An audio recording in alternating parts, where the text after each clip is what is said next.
कठिन बातचीतें हमारी जिंदगी के उन मोड़ों पर आती हैं जब शब्द कम पड़ जाते हैं और भावनाएं गहराई से उमड़ती हैं।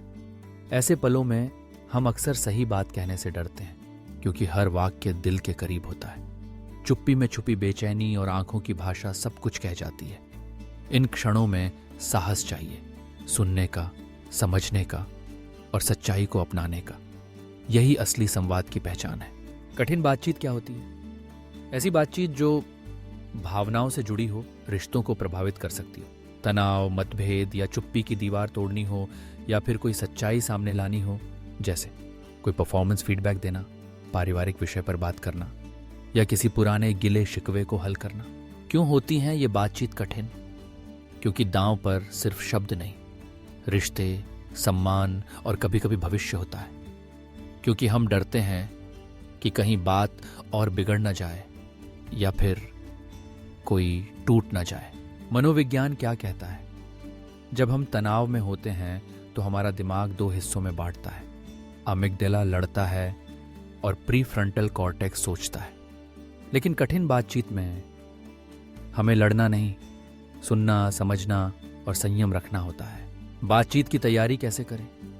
स्पष्ट करें आप बात क्यों करना चाहते हैं। अपना मन शांत करें, गहरी सांस, विजुअलाइजेशन, तथ्यों को इकट्ठा करें।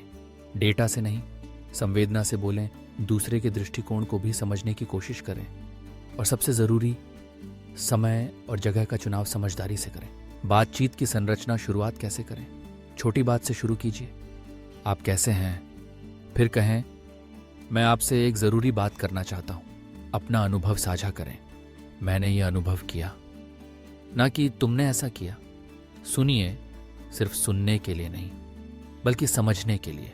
साझा समाधान तलाशिए। हम दोनों क्या कर सकते हैं जिससे ये बेहतर हो? अंत में तय करें अगला कदम क्या होगा। फॉलो अप कब? तकनीकें जो काम आती हैं। आई मैसेज, मैं महसूस करता हूं। आरोप नहीं, एहसास, आई कांटेक्ट और शांत शरीर की भाषा सही समय पर बोलना। जब मन शांत हो और मन में जगह हो। अगर भावना ज्यादा बढ़ जाए तो थोड़ा रुकिए। पॉज भी एक उत्तर होता है।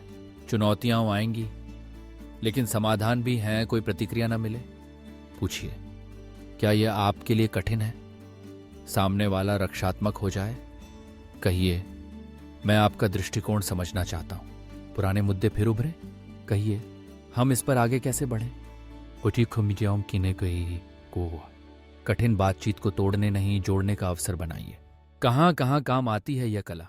घर में, रिश्तों में सीमाएं, भावनात्मक ईमानदारी दफ्तर में, फीडबैक, मतभेद, मूल्यांकन समाज में, विचारधाराओं की टकराहट को संवाद में बदलना हर जगह। जहां इंसान है वहां संवाद है, और वहां कठिनाइयां भी। विशेषज्ञों की सलाह, पहले समझिए फिर समझाइए। स्टीवन कोवी। किसी थर्ड पार्टी मीडिएटर का साथ लें। अगर जरूरत हो रिहर्सल करें। रोल प्ले जैसे कठिन बातचीत बाद में रिफ्लेक्शन करें। क्या अच्छा हुआ, क्या नहीं। और सबसे जरूरी, बातचीत के बाद भी संपर्क बनाए रखें। कठिन बातचीत वास्तव में विकास का पहला पड़ाव होती है। ये हमें सिखाती है कैसे सहमत न होते हुए भी एक दूसरे को सम्मान दिया जाए। कैसे कोई बात कहने से पहले दिल और दिमाग दोनों को सुनना चाहिए। जब हम कठिन बातचीत को समझदारी और सम्मान से करवाते हैं, तब हम केवल वही कहते नहीं जो हमें समझ आता है, बल्कि हम वही सुनते हैं जो सामने वाला कहना चाहता है। धन्यवाद।